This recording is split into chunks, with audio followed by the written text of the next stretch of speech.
God. Yeah, chat gang showing up hard. We got a saying around here in chat gang, and that is that chat gang ain't nothing to mess with. If they remind me enough, I start swearing, and I see a lot of $1,000 reminders popping off. Chat gang ain't nothing to mess with. We're still on daylight hours, everybody. I'm going to try to keep it PG-13. As I get one F-bomb. So I think it's appropriate to say that Crix rules everything around me. Really? Right on. So introductions. No, in my case, actually Signar, but Signar, is that a different thing? It's that's legally distinct to like Sigmar. You could be making a joke right now, or that could actually be like some Crix thing. I have no idea. I've never played. No. I rock the lightning, the swans. All right, so introduce yourself. You're Dr. B, the Dr. B. I'm Dr. B. Hey, I'm Raphael Bocamazzo, better known as Dr. B for long Italian name reasons. It's a long story that involved when I worked at a prison, and the guys just couldn't. They took one look at my name and just like, nope. But I am a clinical psychologist in Washington State, and I am the clinical director of Take This, the fantastic nonprofit for whom you are all amazingly have raised $21 for. Oh my God. So I've been the clinical director for nearly 7 years, and I have we do put a lot of really wonderful free resources and educational stuff out there for the community, but we also do a lot of behind the scenes work at Take This with game studios themselves, and we even do things like consult on mental health representation in games. I'm really proud to say that we consulted on Psychonauts 2, which was up for Game of the Year in multiple categories. I hear you got to meet Tim Schafer. Yeah, great guy. See, this is one of my don't meet your heroes. I'm like, I never want to meet Tim Schafer because there's some wild stuff in the video games. I'm like, what if Tim Schafer's wild stuff comes from but he's a great guy. See, I'm jelly. Great guy. I'm jelly. He's like one of the goats in my mind. Like this is when I realized video games were art, like their own art form. It was Hideo Kojima, Tim Schafer. Those are the two who said this is an artistic medium to be taken seriously. To be fun, but we can tell you a real story. We can get to a heart of the matter. Like Psychonauts 2, you said that it deals with a lot. It's a story about trauma, generational trauma. It's. I remember playing the game and just going, this is beautiful. They did a great job. Yeah. So impartial thanks to y'all. So continue. We helped a bit. Yeah. They brought us on towards the tail end and had us kind of go over some of the finer points. And I was honored and thrilled to get to play it and offer a little bit of feedback. And it was a great time. I love getting to do that stuff. And we've got a whole slew of psychologists who really adore working with games in that way. Well, you got Dr. Rachel. She's the research. Dr. Cohort is our research director. Yeah. She does a lot of those minutes. All of y'all kind of take turns with some of those mental health minutes. The mental health minutes, but we haven't done those in a while. I understand she's actually doing some research right now regarding. I don't know if we can talk about it, so I'm not really going to. But which parts? Is the identity blending in video games? Oh yeah. No, she presented some of that stuff at GDC this year. She's doing she's really doing some fascinating research on the specific ways that, and it's a little nuanced, and so people have been hopping on this sort of, you're maligning games band, shut up, you're making games to be the villain, and she's really not, because she's a gamer. No, she's very cognizant, very aware, and constantly brings up the sort of moral panic around video games. Oh yeah, we all hate that moral panic around video games, and she's asking more nuanced questions, and what she's really doing research on right now is looking at the specific ways that white nationalism uses video games as a way of recruiting. That's not to say that all video games are a recruitment tool, because that's ridiculous. That would be a scrubbed away take, lacking the nuance properly being looked at here. Yeah. Right. She's just looking at some of the specific ways that groups use certain corners of video games as a method for doing that. And it's fascinating and kind of terrifying. Well, it's something we kind of in the zeitgeist became loosely aware of with Steve Bannon, Gamergate, Milo Yiannopoulos, like that whole thing. We kind of saw this emergent art becoming propaganda, and blurring the lines, and it's something we don't know enough about. So the research into that is, I think, very Very Well, I impactful mean, ways to nobody's do it. really doing, aside from Rachel, Dr. Cohort, and her co-author, Alex Newhouse. There's really, as far as I know, not many people doing this. Yeah. So and then Take This would help fund that research and Well, I mean, she's doing it as a part of her job with Take This. yeah, right on. Right on. So I mean, I love it. And now kind of back to you a little bit. You what's your clinical director, right? Yeah, yeah, I So am the clinical director. so what's a clinical director? And then I'm going to ask you like a very awesome question. So Well, this was already an awesome question. So, as the clinical director, so while we do not do any direct clinical services at Take This, we're an education and advocacy group. We still need to be informed by best research and clinical practices. And so, maintaining the scope of that education and advocacy is important. And so, a lot of the content that we've done historically has been through my oversight.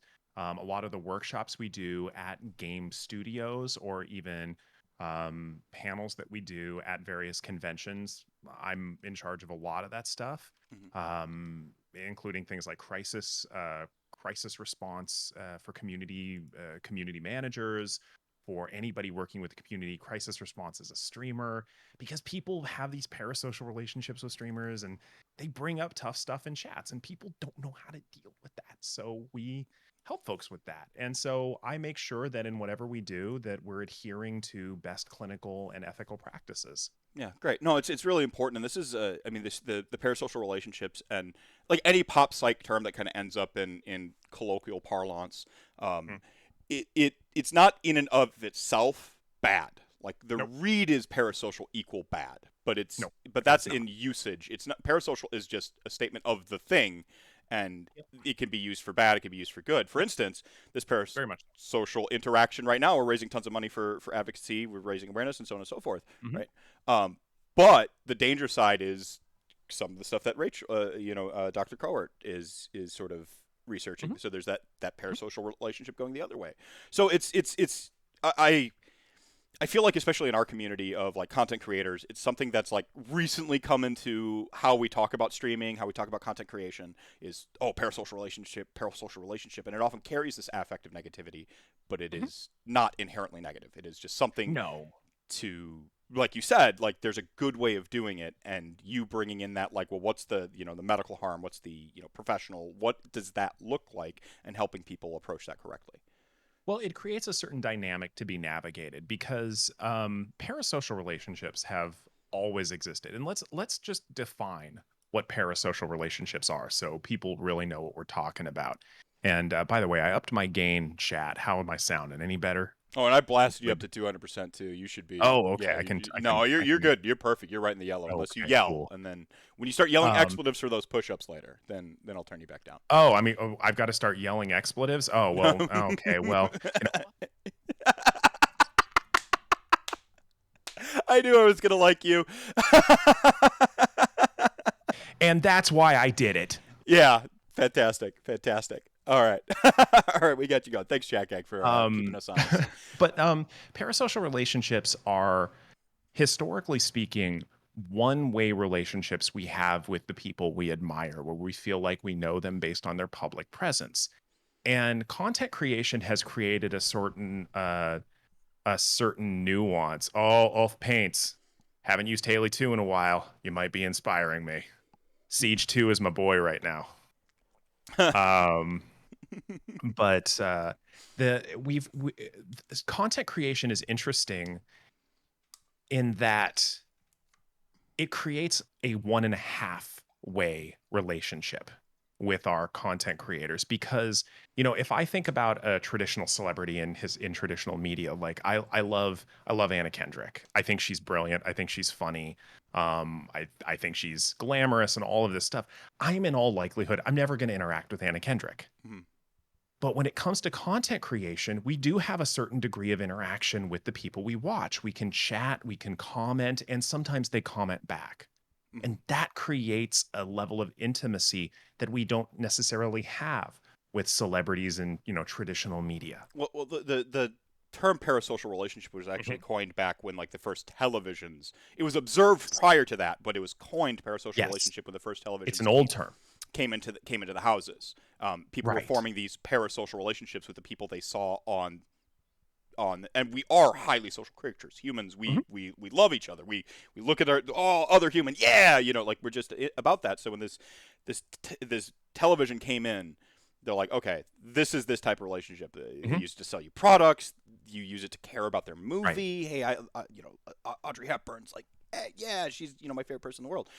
But you actually have access to me, kind of a big deal streamer, Mephisto, right now. In a way that nobody ever has before. I don't get to chat with Anna Kendrick. Right.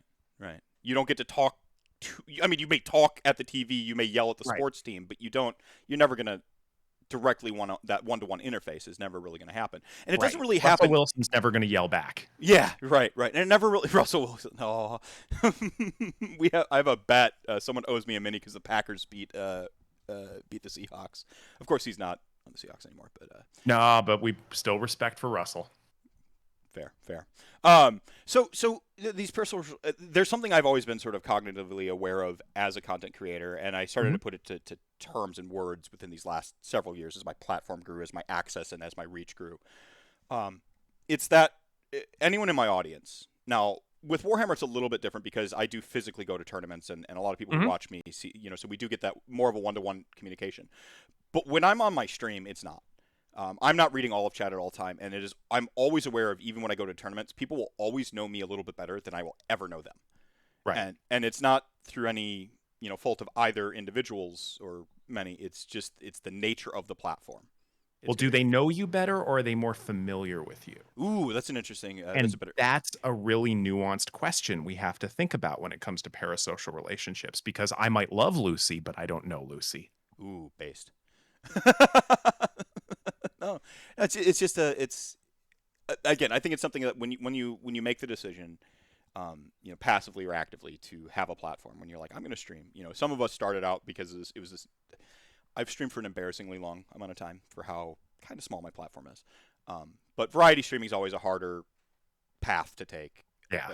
Than competitive gaming, absolutely. Yeah. And when I do League of Legends stuff, hundreds of viewers, and then like, okay, now I'm going to play a video game for my enjoyment, and then I'm going to run a D&D stream on Sunday, and like 20 people watch the D&D stream, and 5 watch me play Psychonauts, the original one, right? Like it's so it's something I've always I was aware of, but something I started to put to terms is, and there goes the ADHD train. What was the thought? It's okay. You're in good company. I got to reset it. So I was talking about I've streamed an embarrassing amount of time. Variety streamers. All right. Yeah. All right. Got it back. So when I originally started streaming, it was like, oh, I'm gonna like play a video game, and stream technology. I'll just like have it on while I thing. And as I grew and as more people watched me, I started to become aware of the responsibility of my platform, quite frankly.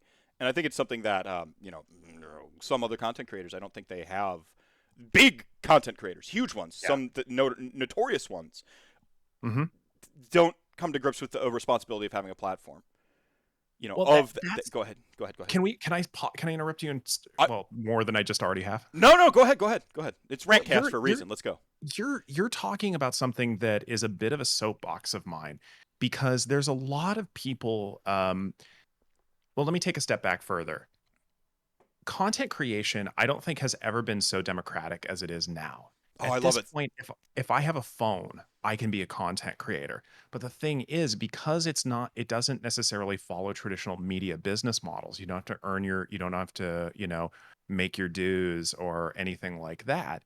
You don't have to learn the business side. And so there's a lot of people I know who are really successful streamers who to them, it's not a job, it's not a business, it's just them hanging out with their friends. And there's a distinct difference, I think, in the behavior of content creators who treat it as a broadcasting platform versus hanging out with my friends. And one of those things is responsibility. And I don't care how big your platform is, the instant you hit broadcast, you are a broadcaster. That is a platform. Maybe it's a platform of 2, maybe it's a platform of 10, but you have a platform. Man, I didn't even give you the final soapbox, and you're on it right now. I love it. Keep going. Sorry. Oh no, I mean that's just really it. And I think if people can start thinking about it that way, as opposed to, oh, I'm just hanging out playing video games with my friends. No, you're a broadcaster. Yeah. Then they are going to approach it differently. It's a Yeah. job. It might be a fun job, Yeah. but it's a job. Well, it's a job, but it's not labor, right? Like that, that distinction. If I'm gonna like let my leftism show for a little bit here, right? Like, no, it's the it was like I had my like Depends on who you're talking about, because 50% cut. yeah, well, yeah, and how much Daddy Bezos has taken from my subs here. No, but like Patreon right now. I mean, the democratization of art. I majored in English lit. Initially as an English educator, then I switched degrees. So I'm classically trained in pretending I have really highbrow, thought-out opinions about this kind of stuff and literary analysis. And I'm just going to be here being the Virgil to your Dante. All right. Fantastic. Good. I love it. Big fan of La Divina Commedia. Or actually, maybe I go Touchstone if we want to go Shakespearean. See, that was one of like my contentious opinions. Is I didn't like Shakespeare. Shakespeare was the Quentin Tarantino of his time. Yeah, remixing other stuff everyone else did. Yeah, lots of sex and violence, just obscene amounts of dialogue, witty dialogue, and just basically remixing everybody else's tropes. Yep. Yeah. No, it's fine. Like it's not this, tangent within the tangent within the tangent. Where was I? I took my stimulant meds today. I had my like sort of like moment there where I was streaming and I'd always like the reason I show a set instead of a green screen, and this a set, by the way. I'm aware that like I've positioned my happy sad octopi here on purpose, and that I'm like virtue signaling that I love Final Fantasy, and I've got my sports banner where you can see it, and it literally has a light directly on it, right? Like I've set this. Now it gets cluttered and dirty sometimes, but I everything I put in frame except for the clutter of like my minis all on top of my thing over here. They're all here on purpose. But the reason I went with this, it goes back to the early days of like video game and tabletop gaming. Like I love that communal sense. I love going. One of my favorite things to ever do is go over to a friend's house and just like share space with them. Be alone together. Like I'd be reading, a Rick's book, or like, we had one controller for a Sega, right? And oh god, and you just took turns playing single player games or multiplayer games, but you didn't have that second controller, so you just took turns playing it on. I loved Beast. Yeah, Altered Beast. Yeah, Sonic Pinball. Let's go. Streets of Rage. No, so you'd have that kind of being alone together, that hanging out, and I always loved that like that notion that people come like sit on the couch and hang out with you. And so my initial streams were like literally that sort of going for that couch vibe. And so I started out in that vein of like, oh, I'm just hanging with the homies. And I had this moment where I started making my podcast, and I made fun of an army so hard I had somebody quit it. And they like messaged me like on my live stream. I am very authentically myself.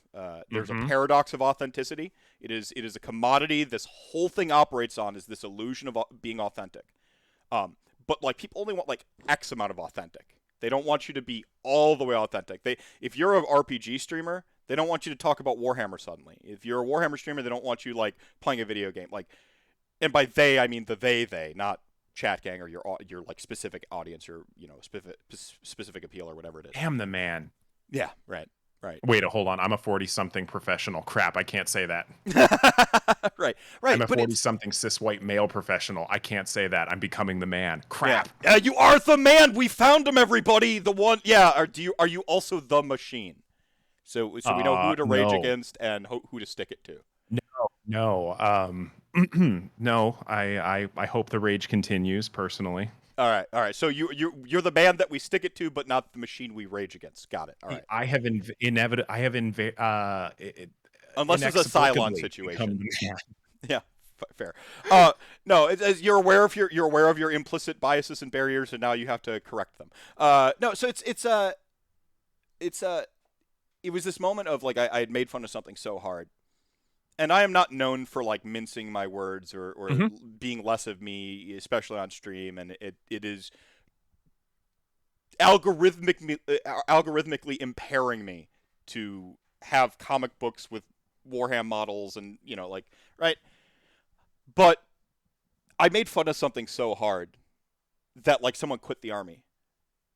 and that was like my come to Jesus moment where I'm like, I think that I'm shouting into the void and people are hanging out because I'm entertaining, but like there is a line, and it's one of those you kind of don't know where, or at least I didn't know where it was until I crossed it type moment as a content creator, and I crossed that point in a moment where my audience wasn't in insulation yet.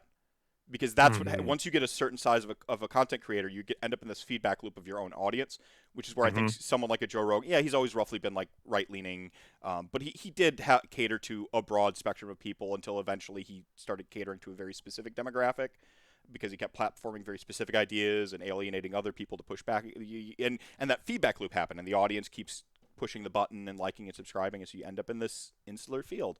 I had enough. Right. I didn't have that insulation yet to where, like, I go on and I'm like, hey, Chat Gang, am I the one who's wrong? And Chat Gang's like, no, the person who quit their army is wrong. And I'm like, okay, good. And they reinforce me, right? No, I had to, like, actually think about that. I had to go, oh, crap, is this the kind of content creator I want to be?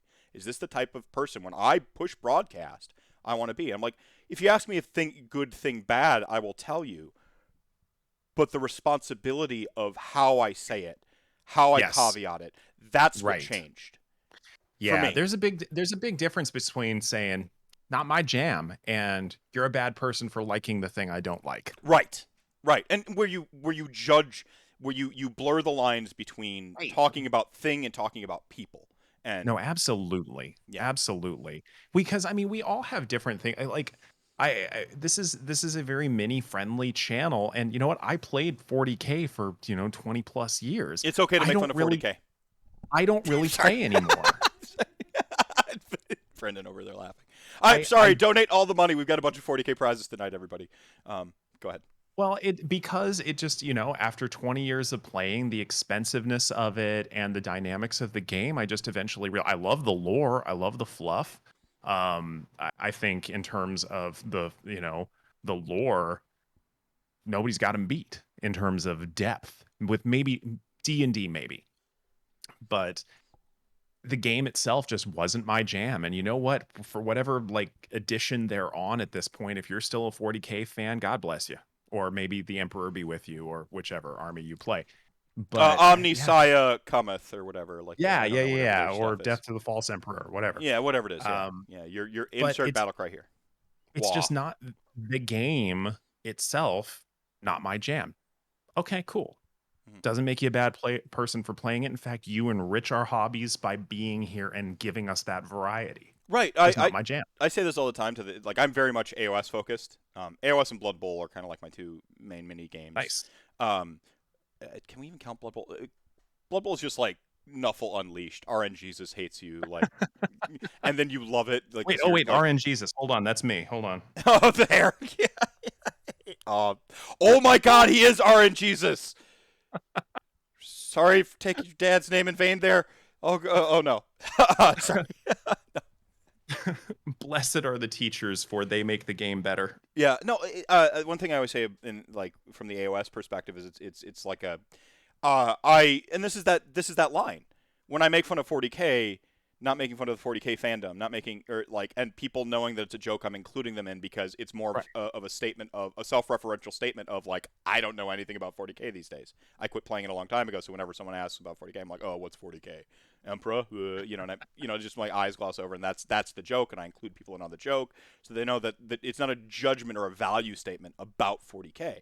That's the difference. You know, it's so much easier to just trash on 40K. And one of my ultimate points I try to make to people who come into my audience, if they are like, looking for, AOS rules, 40K rules, first off, awesome. But second off, that 40K is the flagship, opens up AOS to be more creative. And so that's something you got to respect. You got to respect in that dichotomy between these two games. Like, I don't absolutely personally enjoy 40K, but because 40K is like the cash cow, bringing in all the monies and all the visibility, I get to go play my cooler, my cooler, better game over here in the corner. Well, I look at it as there's something for everybody within the gaming world. Yes, and that's why I don't want to be gatekeeping. And 100%. If you want a crunchy game, cool, good on you.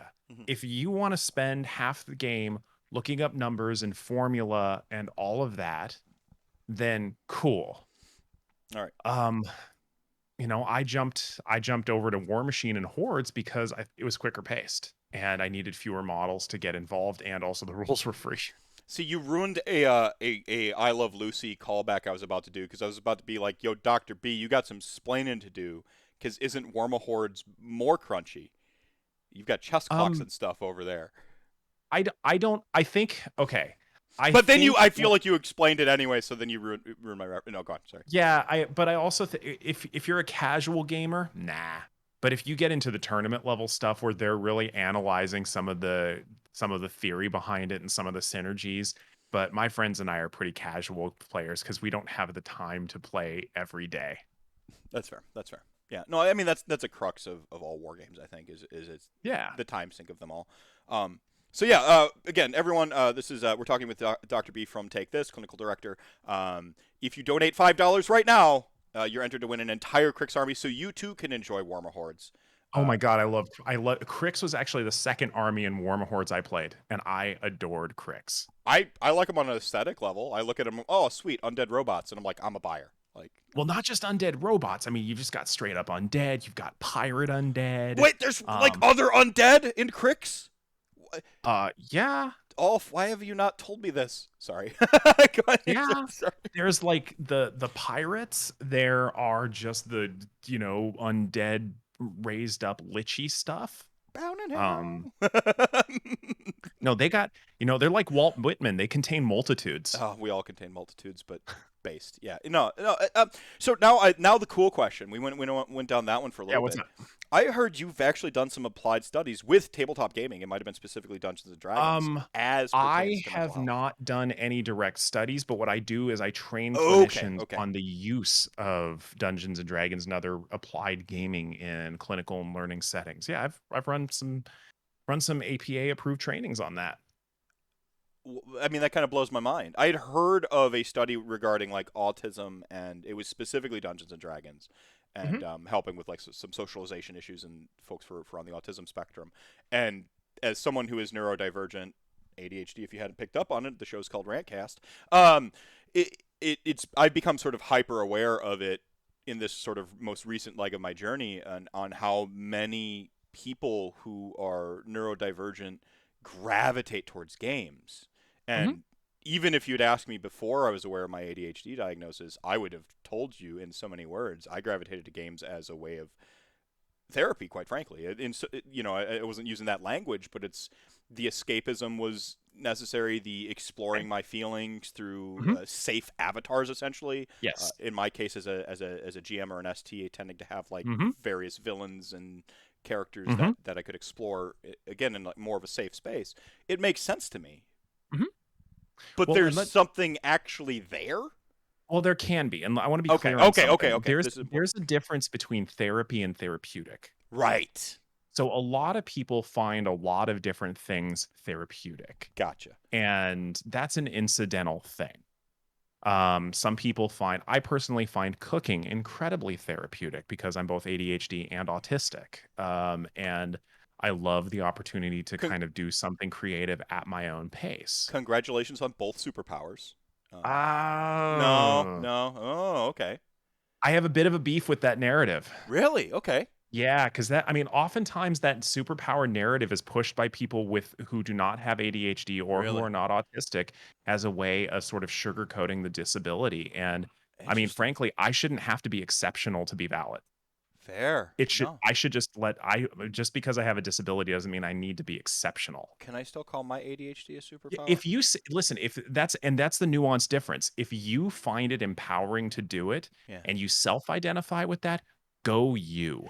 So Right on. so where's the line between when I'm like, oh, I'll use my ADHD superpower, and not projecting that onto my audience who may have ADHD and find that like debilitating or Well, sugarcoating. self-identification. Okay. So, okay, so let's look at there is I forget their name, but there is an autism advocate in the UK who really doesn't like me. Um Made that really clear in a couple of tweets. All right. And that's because for my autism, I'm going to be very clear, my autism, not Yes. other people, because however people want Well, to refer to them. none of us are monoliths. No Right, exactly. culture, no group, no And individual, no diagnosis, like whatever. right. All So right. for me, I tend to, and my autism, I tend to use what's called identity first language and person first language interchangeably, either meaning I'm both autistic and I'm a person with autism. Okay. I use them interchangeably because I care more about the context of whoever's talking to me than the pedantry of the words. Yeah. Somebody could use the right words and still be an absolute D-bag. Right. Okay. And so, but that's for me. And so some of my tweets contained those interchangeably. And I was asked by this person to change them because in certain autistic Facebook groups, if you use person first language, you are thrown out of the group. Hmm. And so that's where some of the line is. I use that stuff for me and me alone. I Right. respect the majority of the autism community prefers identity first language, autistic. For me, I use them interchangeably and only for me. So that's a within person, within group thing. Where I get annoyed with the whole ADHD and autism as a superpower is when people who are outside of the community. Oh, I know where you're. No, go on. Sorry, Right.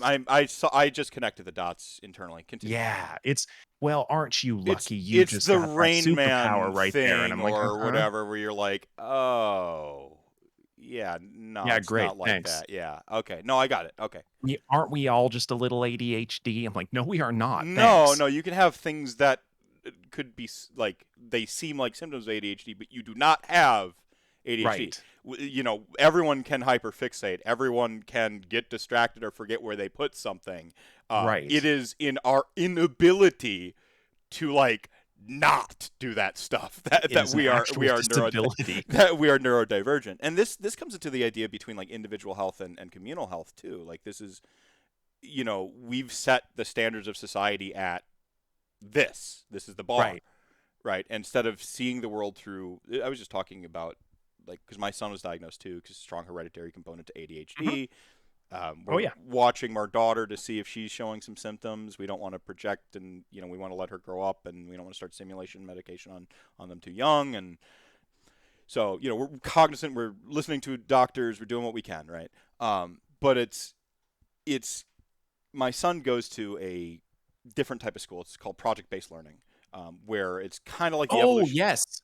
Yeah, it's like the Cool. yeah, it's like the evolution of Montessori, and it's Yeah, yeah. No, I would have done so well in those schools. right. And so like some of those things that like are ADHD without the confines of neurotypical, you know, society, Hmm. they're not in.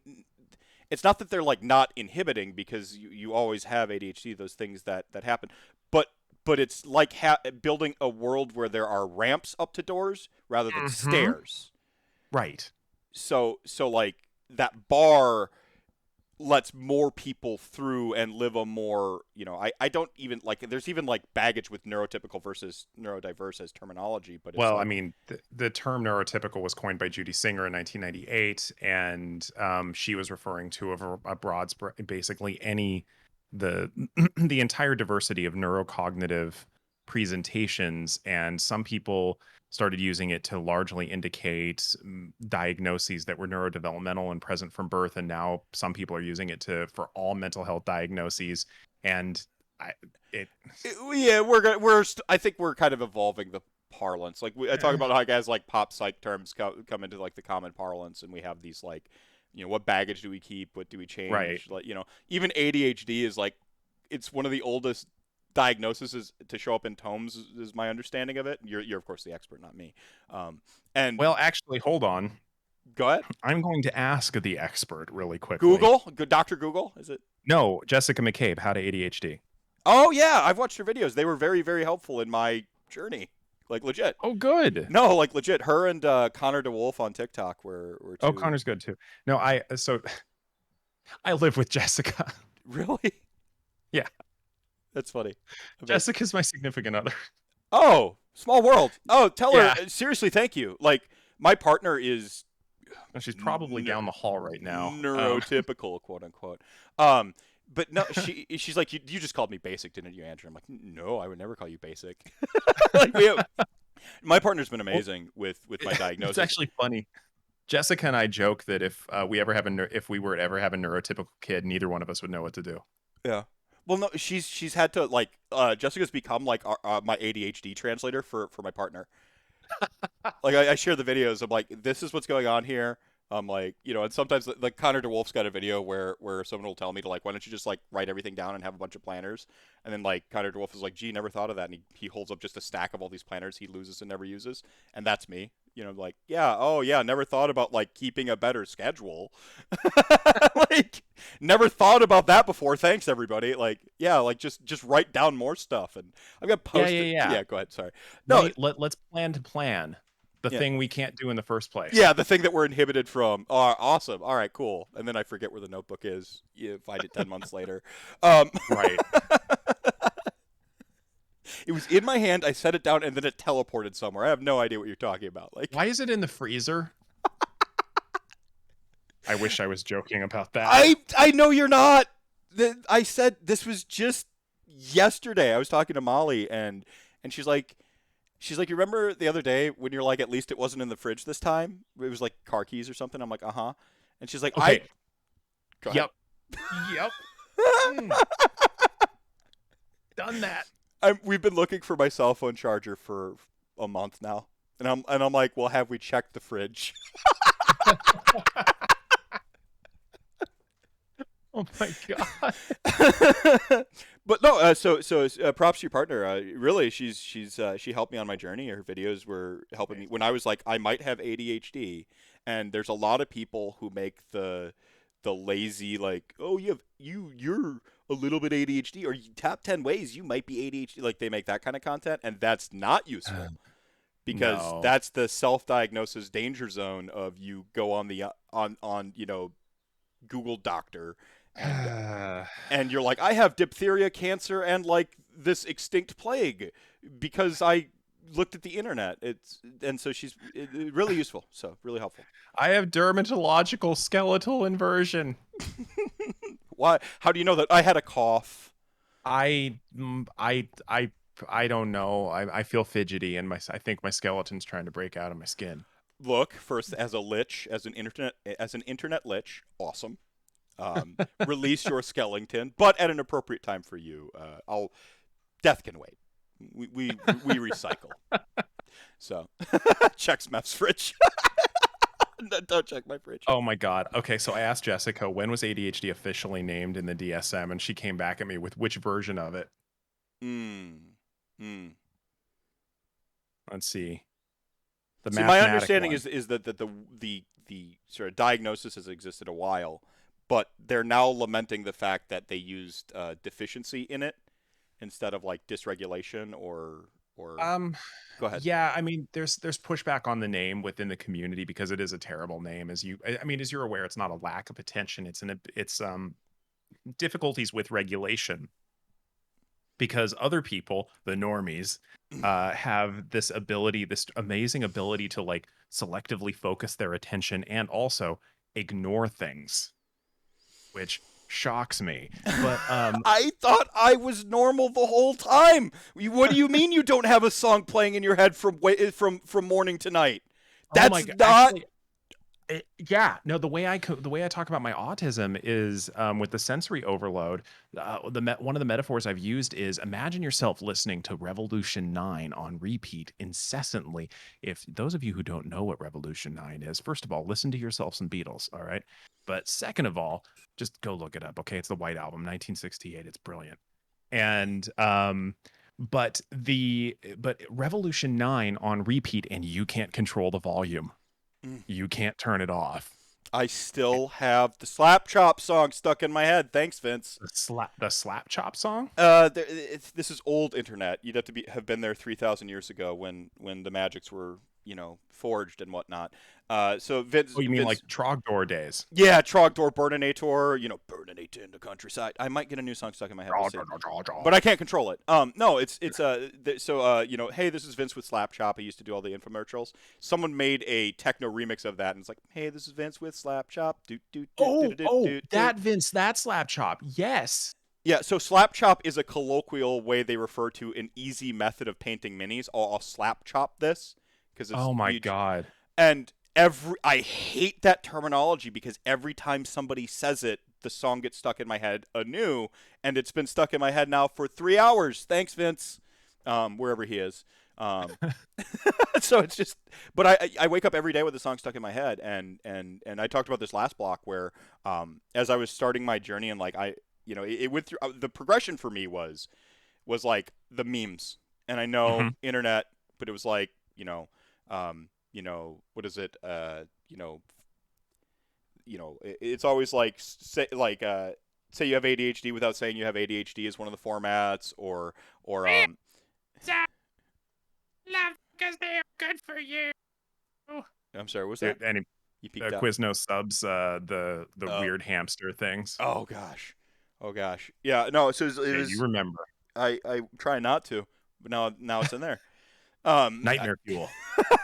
Yeah, so it started with the memes, and I'm like, and then like I did that thing where like a couple of them started to like hit way too close to home, and I was just like, oh no, that was funny, but also I'm kind of scared. And then I watched a couple videos, and hers were some of them. Your partners were some of them. Jessica, right?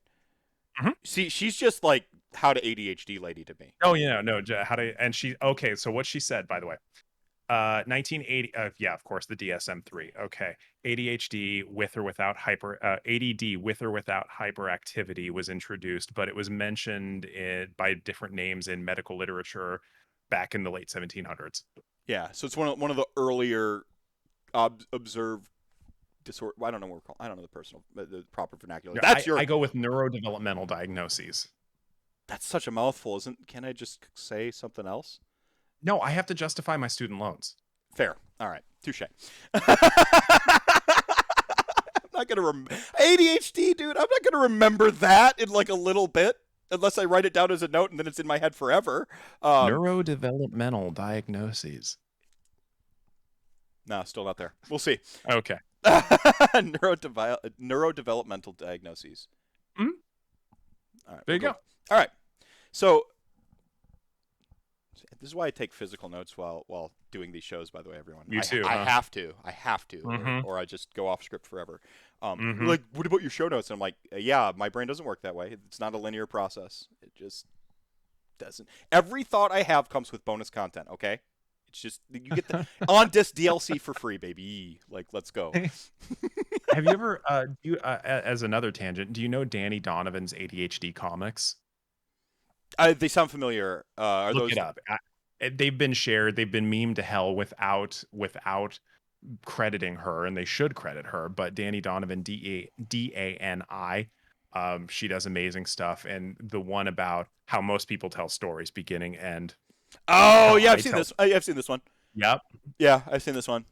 Yeah. Yep. Dani. Yep, that's Dani's work. Yeah, I've seen this one.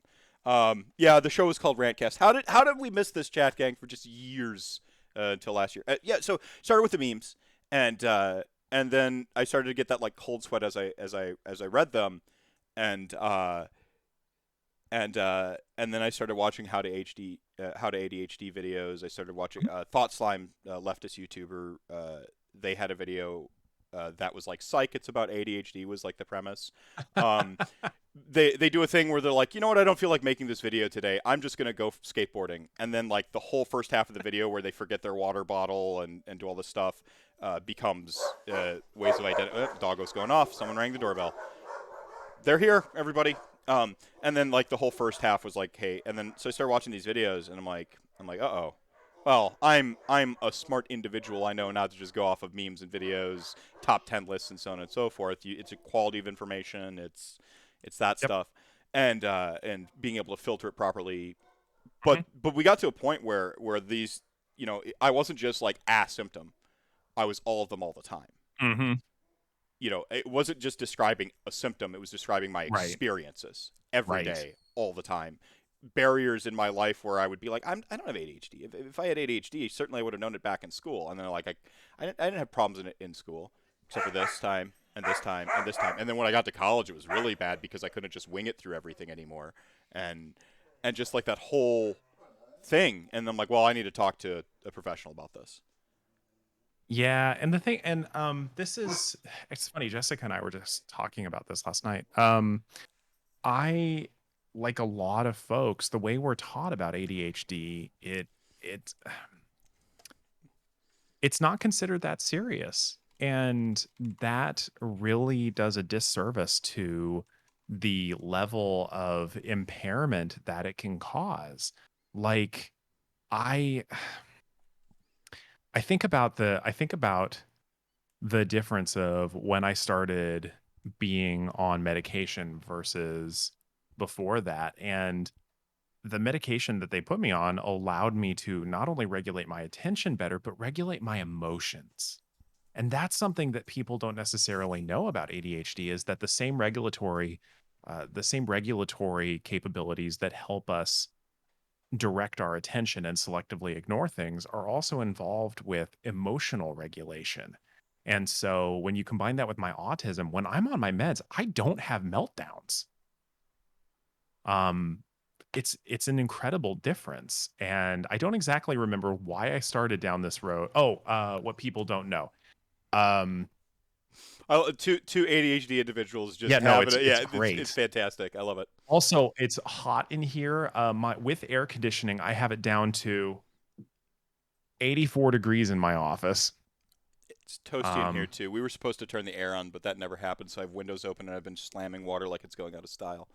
yeah, it's so I'm if you see me shiny, you know You're why. glistening. You're glistening. Okay. I it is my my justice. I'm glistening for justice, for psychological justice. Based. Yeah. Great. And no, a You lot too of can glisten, metaphorically speaking, by donating at $5 right now to take this. absolutely. It's the donating $5. It's so hot right now. Yeah, Donating $5. it's the most in thing you could do exactly at this point in time. Absolutely. Yeah, yeah, right on. That's donation of the year, man. Yeah, right, right. Let's we're I just got the update where we're but a mere 200 from the Pilk goal, and then we'll get to see Brendan suffer on Yes. stream. We'll see his soul glisten as well as he learns forbidden knowledges once he tries Pepsi and milk mixed together in a manner That's forbidden. what it is. I mean, I want to see this, people. Please make this happen. I Yeah. want to see this. Yeah, yeah. So we're halfway through this block. That's plenty of time to get there. I think we can hit that 3,900. In fact. Oh, So let's make that happen. And yes, Dr. Dark Match. I am on the sun. It is known as Seattle. no, the Suns got traded. No, that was the Sounders. Never No, mind. we're not built for heat in Seattle. Things Um, are built to retain heat. I vibe you. I live in Wisco. It's a cold swamp. We're not made for this. Yes, Um, it's even more humid there. so you're talking about your journey. We started Yeah. with sort of sensory overload. How did we get Mhm. here? Sorry, resetting the topic. No, a lot of mental health professionals aren't necessarily hip to the tremendous nuance and impact of ADHD. I first suspected I had ADHD 12 years ago, and they put me through some psych testing, which in retrospect I realized they should have done it differently because I'm trained to do that stuff now. And they basically they had another person sit with me and go through one of the more common cognitive test batteries, and they gave me a self-report inventory, and I rated myself really high because I was really distressed by my inattention challenges. And what they concluded is that if I were as bad as I self-rated, I wouldn't have been able to get through the cognitive testing. And now 12 years later, I'm like, wait a minute, wait. The cognitive testing that involves someone else setting a structure for me, telling me what to do, and it's a series of small novel tasks. In a room That's your oftentimes cut off justification? from distractions. Oh yeah, the exact mind prison ADHD functions in. Um, Right. I'm like, so your rule out is the fact that I did the thing that ADHD folks are generally good at. that's like the thing we. Yeah, that's the thing we can crush. And yeah, so I'm like, yeah, way to miss that one. Thanks. Grad school might have been a lot easier. yeah, yeah, yeah. Like I said, I didn't really have issues until I hit college because I had issues, but because I twice exceptional, Jessica mentioned, right? I was academically gifted and ADHD, so I was smart enough to never do my homework, ace all the tests, get passing grades. Yep. Sounds familiar. And so and until you get to college, and that really doesn't fly anymore, right? You have to do research. You have to, you know, you have to. You're starting to like focus deeper and deeper into this stuff, and you can't really fake it anymore. And then I'm starting to have issues. Class feels overwhelming, so I'm not going to class anymore because I'm starting to get emotionally distressed. That like I'm not. Why aren't I just crushing this? I crush everything, and just that whole whirlwind. And then 12 years later, like the pineapple under the sea narrator comes in, right? And I'm like, yo, I think I had ADHD. But you mentioned something. I was kind of going the Wayback Machine here. You mentioned sensory overload, and this is something as Nick True's in chat here. Dr. Nick will be joining us a little bit later on. He's also on the autism spectrum. His own words, not mine. I don't know the clinical professional's take on this, but he said he was something that was formerly defined as Asperger's, but then that was kind of removed from the nomenclature as 9 years ago. Yeah, and so this thing that he had kind of defined himself as for a while kind of got removed, and he had to sort of I guess struggle to kind of refigure it out, right? Yeah. And go ahead. Sorry. Yeah. Yeah, so his words, not mine, and that's his experience. So I'm just kind of parlaying that in here. But it's a challenge. Knowing him has made me a better advocate for mental health. Hearing his experiences, watching his journey in the structure of Age of Sigmar, where you go to a tournament, there are certain social, codified social things that you do, and these things that I think in sort of the applied usage of RPGs that you've kind of perhaps landed on, or it's useful. But one of the things, we used to have a trope in the Magic the Gathering scene where we would talk about headphones guy, and as almost like a pejorative. Yeah. And as I became more aware of how much neurodivergent are sort of overrepresented in gaming communities, and it was they might be on the spectrum and they have sensory overload. Often. Yeah, very frequently. And it's and I thought about my own experience these last couple of years where I'm I might have ADHD, and putting in headphones more often to sort of be and I used this earlier, when you go outside and you're squinting and you don't realize you're squinting until you put on sunglasses, and then you're oh wow, I've been giving myself a headache this whole time. It's like that with my thoughts.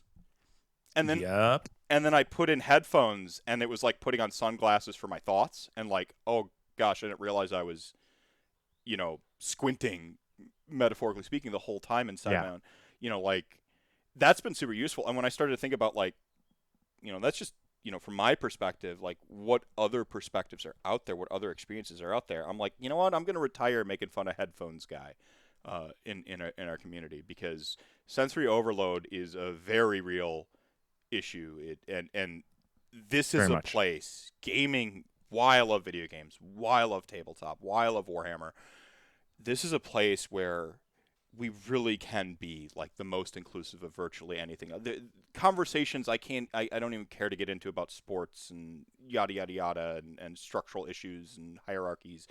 Gaming, we really can be this democratized space, this where we do achieve some equity, where we do include people. I can make up who the heck I am at a table. Do you know how awesome that is? Well, very much so, because that's part of the reason a lot of folks a lot of autistic folks sort of flock to these spaces, because if you think about how chaotic and varied social situations are, in meat space, where there's all these unspoken rules that even the best people who are guiding you through, there's just stuff that's so intrinsic to them they don't think about it. And there's all these things that you have to learn on manual mode, or being autistic, and to a certain degree ADHD as well. And with games, there's a set structure. It's predictable. Games are designed to give, unless you're playing, the Souls series, a sense of mastery. Look, you could disparage the Souls series, but Bloodborne did nothing wrong. Listen, For the sake of what I'm saying No, here, I get you. I get you. You go into blood. There's that speech at the beginning of the second Kill Bill where he's talking to the bride and he's like, some people think I'm sadistic. I want you to know this is me at my most masochistic. That's me playing Souls. I am David Carradine. Well, that's everybody who plays those games. I'm like, I want to hate myself right now. The dopamine high I get from hurting me right now. You have no understanding of how good this feels. Yeah, sorry. But games are designed to give us a sense of mastery as well, and that's why. I mean, for me, that's actually part of the reason I flocked to things like Dungeons and Dragons in my teen years, because this was essentially a safe frame, a safe space in which I could practice various. And I didn't realize I was doing this. Yeah, it was very implicit, but your brain just like the ADHD brain gravitates towards coffee and like wonders what people are talking about. Yes. Like they can't drink coffee before bed because they'll stay up. I'm like, what? Oh God. I'm only freshly on ADHD meds in the last month, and I am really lamenting. I got to love coffee. I was a coffee connoisseur. I roasted my own beans. I had opinions, man, on regional varietals. Shout out to Tube King Tristan. He's going to show up here and talk about pour overs and different types of coffee. He's going to come at you. He's going to come at you hard with the knowledge. Okay, no, yeah. I have a rocket espresso machine. All right, I have a freaking rocket espresso machine because that's how into this I am. Yeah. All right, and I have a coffee shop where it's a nice Ethiopian family who owns the place and sources directly. I get green Yirgacheffe from them. It is ridiculous, and I can't touch it anymore. Because your stimulant meds. Yeah. No, but like that same way that the ADHD brain, you sort of gravitate towards stimulants without really realizing, because your brain kind of knows. We do that with games too, and behavior patterns, and sometimes people, and right. So you're sort of gravitating towards games, even though you don't know yet. But that structure and that practice and that mastery, So continue. Right, I get that sense of predictability with games that I don't with other social interactions. If I go to class, if I go to class and talk to my peers and suddenly they're talking about a new band that I'd never heard of, by the time I learned all the rules about talking about that band, they were over it. But I got the latest issue of Nintendo Power, and I could suddenly dive into Mega Man 2, forewarned and forearmed. Yeah. And I could do okay, and I could feel good about myself because Mega Man 2 was predictable when my classroom wasn't. Yeah. And I'm also dating myself by citing Mega Man 2. I went with the Sega reference to like try not to like, tip my hand too much, but it was really the Karate Kid game on NES. If anyone remembers the single player Karate Kid game on NES, it completely disjointed from that was back in the like sort of open source days of Nintendo, where like anyone could essentially buy the dev kit and make a game, and and so they just like would skin whatever, and provided you didn't get sued by whoever owned the IP for the game you're skinning, Nintendo didn't care. So but Zelda 2, the deep cuts. See, I'm Zelda 1 purist myself, but Zelda 2 is a good shout. Zelda 2 was great. That's where like I remember like this isn't the Zelda, was the top down, I just remember like being was in the overworld. Yeah, sure. That stupid bridge. Still hold a grudge against Zelda 2. Like the chip on my shoulder has only grown with time over Zelda 2. Zelda 2 is the best one. Don't at me. I have a theory, like a greater Mephisto's greater theory of Zelda. Okay. Oh, I'm intrigued by this. Oh, yeah. This is it's been tested. It's been observed. We're going through peer review right now, so we're getting through this. But basically, it's you can try the trap method, which is you ask someone their favorite Zelda game. And within a time period, you will be able to guess their age based on that's the game they liked when they were a teenager. So, like, usually people's I hate you right now. I hate you because, oh my God. Yeah. So there's a law. Sorry, it would be Mephisto's greater law of Zelda, because law, not a theory. Laws of the past. Yeah. Yeah, it's almost always the teenager game. Almost Link always. to the Past was my jam. Yeah, mine too. That was my favorite one because I thought they took what was good about the first one and perfected it. Yep. Yeah, and you'll see people talking Majora's Mask or Link Ocarina. We're starting Didn't to get play Ocarina. we're starting to get the new guard who talk about Wind Waker or Skyward Sword. My son soon will be he'll talk about Breath of the Wild when he's 30. Brilliant. Yeah, but you're the best one if you like. They'll add objectivity to it to qualify it. Like, oh, this is the one where this happened, and they're making like correct statements, objectively true statements, right? But the truth of it is, it's just the one you played at your formative years, and it is almost like I've found a couple exceptions, but that doesn't disprove a law, which is a greater observational, not quite a theory I yet. fall just outside the range of your laws. Okay. I've just outside. I was not quite a teenager. See, I usually use the word tween or formative. Okay, tween I would have counted. So I was like 11, 12 when I played Link to the Past, and it's still my favorite to this day. And it's taste in music. Taste in music. I think taste in music is like it's varied. Yeah, like I don't have I don't have an observational law of taste in music because my favorite band growing up was the Smashing Pumpkins. Right now it's just anything Maynard. But I'm so personally eclectic. I get down with Wu-Tang and Run the Jewels and Kendrick Lamar's album from this year's probably the one is the most listened to on my Spotify right now. But I'd tell you that Maynard's my favorite band. I'd tell you that my favorite current band is either Idols or The National, depending on my mood. Like, we can't use me for music. I'm so eclectic. You're going with The National, huh? I like Matt Berninger. Okay. What? You're in a dark mood. He's right in my register. I can sing along with Matt. So it's that he's got that crooner baritone, and I'm like, yes. Oh, see, this is why I appreciate the Crash Test Dummies for writing music in my range. It's just screeching. No, the Crash Test Dummies? No. Not screeching at all. No. If you they had that one really big hit. Yeah. Once there was a girl, and I'm like, yes, I can sing that. But that's not their normal music. Like, it is actually. It's really akin to if you listen to some of their other stuff, like the Ballad of Peter Pumpkinhead that was on the Dumb and Dumber soundtrack. I love learning new stuff. Sorry. PG-13. I saved it. I love learning new stuff. Keep going.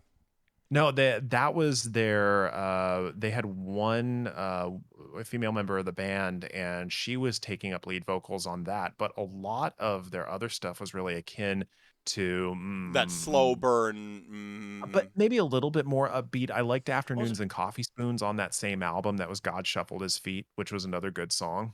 Yeah. See, like the Pretenders, I know had and maybe that I'm conflating because they had a female singer for some of the Crash Test Dummy tunes, and the Pretenders were one of those ones where like everyone knew the one song on the radio from the Romeo and Juliet soundtrack.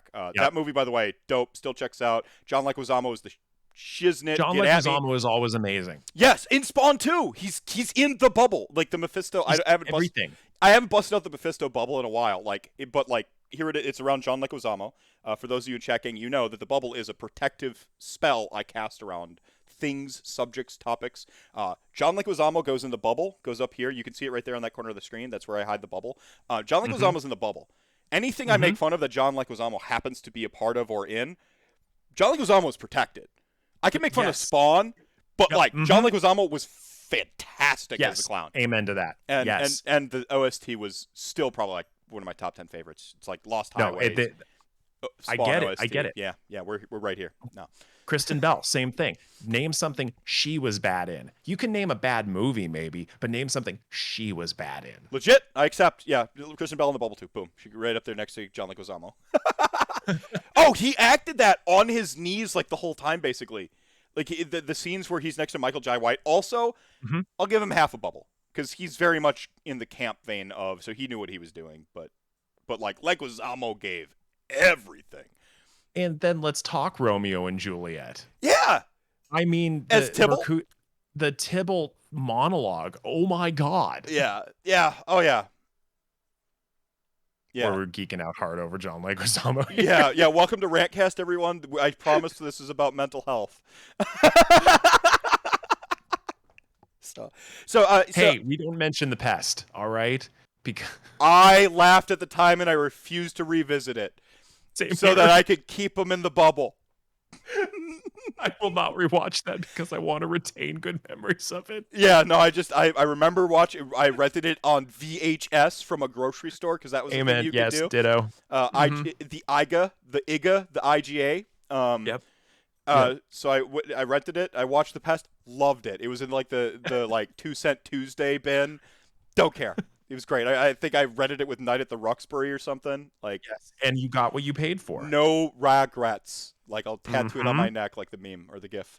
Mario Brothers movie is better than people give it credit for because it is predictive of the dystopian hellhole we currently live in. Also, Dennis Hopper. Dennis Hopper slaps. The fact that they actually nailed the Mario Luigi Mario scene. Right. So, also, Bob Hoskins. Bob Hoskins is always a baby. As far as I understand, Bob Hoskins and Leguizamo were hammered off their asses the whole time through production, and it only endears it more to me. It is quintessential camp. Sonatag would defend it as such. You can get at me at MR_MEPH. I will write my dissertation on how great the Mario Brothers movie is beyond what you remember it being, and win. I know you can't really, like, win. Well, I guess you do defend your dissertation, but, like, I will win. I will win in a conversation. Not a debate, a conversation. I will, like, dance ballet around you with my wordsmithing. That is how... And they're going to come at you with the Super Scope... With the Super Scope Yeah, the Super Scope... Yeah, as the de-evolver gun. Yeah. And the dude just wants to play music and he gets the little harmonica. See, like, okay, what was the plot expectations for a Mario Brothers movie? Okay, let me help you out with this. Mario runs right. That's the plot. What did you expect from a movie? Okay, nerds, like, I'm talking to you there, and I would turn on Rant Cam right now if it weren't a little disingenuous here, but imagine that the camera just zoomed in on my face. There's a little red bulb blinking record Rant Cam in the corner.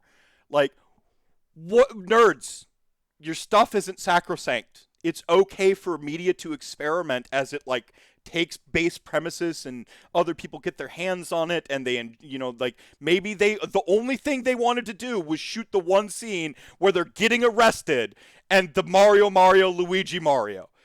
That's the only thing in the script is, like, I just want to make a whole movie, and that's my one line. And honestly, and they framed a whole movie around it. A bunch of people got hammered. Awesome. But also, the subplot of the Goomba musician. Chef's kiss. That B-plot. Oh, yeah. And he's a little harmonica there. Go dancing. Goomba. That's so good. So good. And he's living in a dystopian future where it's outlawed to play music. He's busking. He's just busking. And he's, like, kind of denouncing capitalism a little bit. And then like, oh, Koopa, go get Goomba-tized. Masterpiece.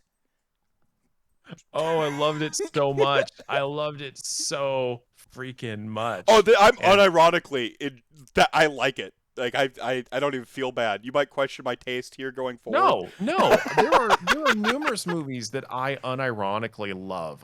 Reefer Madness, the movie musical. Oh, yeah. I loved it. Again, Kristen Bell, always amazing. At playing the ever wonderful Mary Lane, and the other Last Dragon. Yes, The Last Dragon is a classic for a reason. I mean, who am I the greatest? Show enough. The Last Dragon. Oh, yes. Bruce Leroy. Okay, like it. Yes. That was so. I grew up in a biracial family. Two black brothers, a black stepdad. That was our movie. We would sit down and watch, and, like, I didn't know about blaxploitation films and stuff like that. We just like, who's the master? You know, show enough. Kiss my Converse. Yeah, the Kiss My Converse. And he catches the bullet in the teeth when he gets the golden power. Yeah, when he's got that glow. Yeah, his body was strong. We were primed to love Super Saiyans. That's what did it right there. It was just like like, if you either watched The Last Dragon and got it, or you didn't, and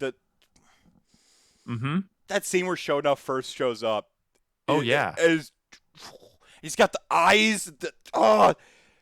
And then, of course, you're going to go, and of course, you're going to watch The Last Dragon. Then you're going to hear the Wu-Tang's 36 Chambers, and you're this is it. This is your identity now. This is who you are. You're going to go on to start a stream. They're going to call themselves Chat Gang as a reference to Wu-Tang. Your Discord is going to be called the 36 Chambers. And then you're going to do a mental health charity stream for the third year in a row. Try to raise all the money for Take This. This became autobiographical. What happened? I'm looking at that. We're less than $500 away from me doing push-ups. Oh, get at it, Chat Gang. You got 45-ish, 40 minutes and some change to get there. We can do that. Yeah, that's doable. That's easily within reach. Everyone, shout out the stream, share some tweets, like share. There's a little share link here. Go smash a piggy bank. No, I'm not. No, don't do anything you're not comfortable with. Every small amount counts, but the way we do this, just tell people this is going on. And if you're here, you're hanging out, you're boosting the algorithm, you're doing plenty too. So thank you so much, everybody. Chat Gang is for the children. Darn right, Chat Gang is for the children. Also, the Hulu show is legit. The third and final season's coming out. Wait, Hulu show?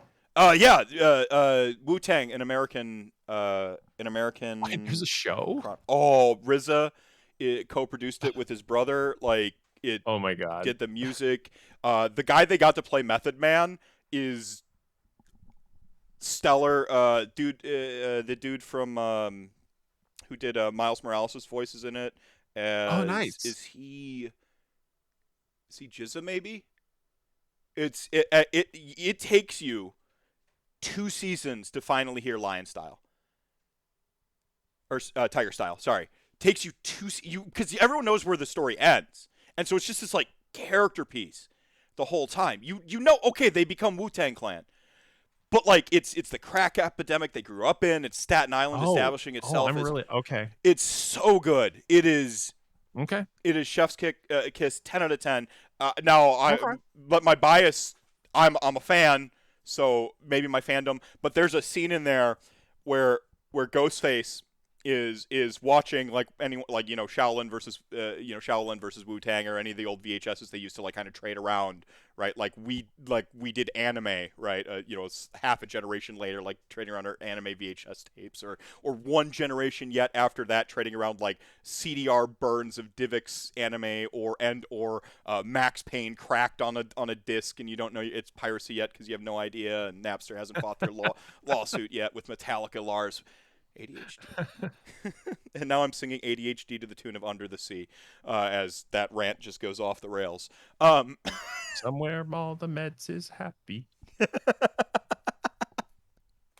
So, highly recommend it. But there's a moment in there where Ghostface is watching it, and then it cuts into dudes dubbed Rockin' Nikes fighting, and it becomes an allegory for how Staten Island is split up over turf wars and stuff like that.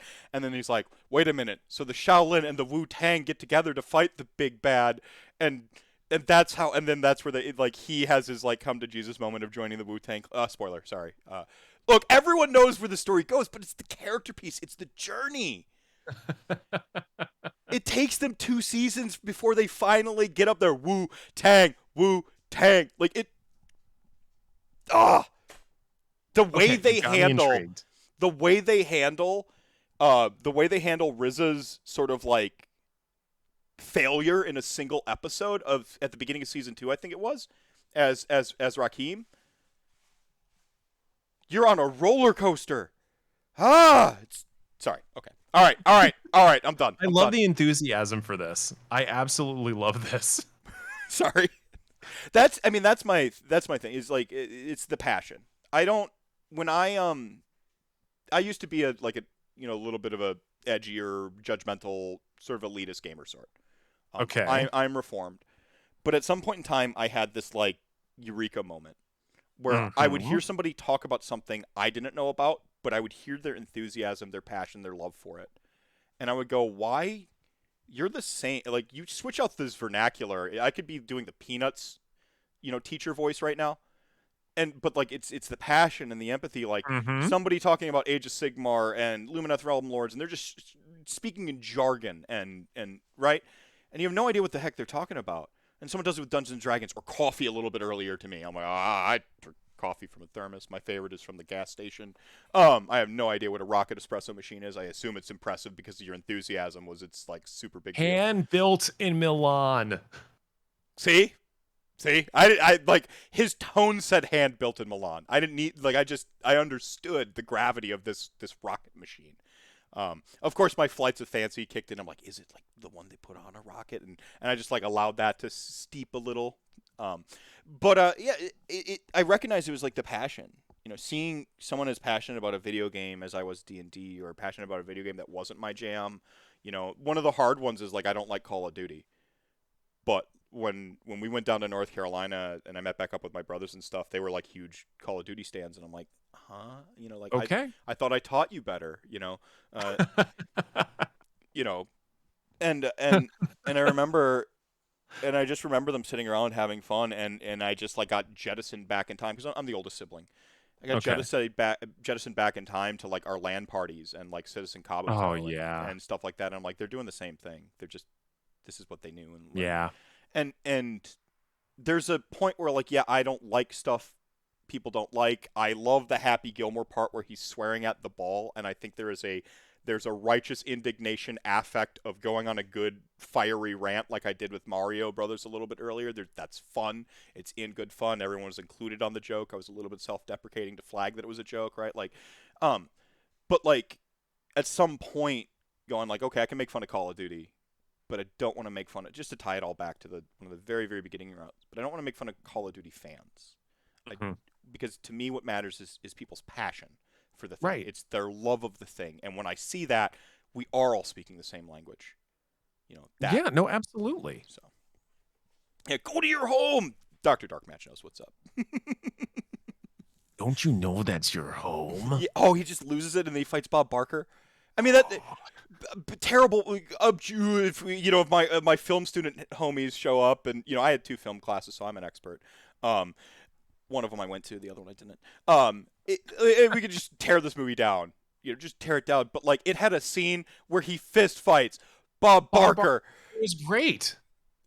That's the kind of thing. Like, we're all like, I think about content creators right now, and I think about like how we just like all want to like make cool stuff and like have fun with each other.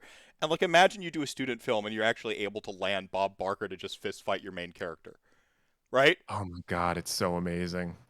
There's a place where art, gaming, these things come from a place of love, and there's a cynicism at the top. There's some systemic issues, especially in video gaming, that I think Take This is helping to address with crunch. Working on it. Crunch and workplace discrimination and some of these working on it. Some of these things, helping on the industry side of stuff that is in a lot of communities, but especially prevalent because gaming was this multi-billion-dollar industry nobody was paying attention to for a very long time. The old guard got to entrench itself with it and go, we make billions of dollars, don't question it. And by the time people realized it was a multi-billion-dollar industry, it had crossed over the threshold from nerd culture to pop culture, right? It just... Yep.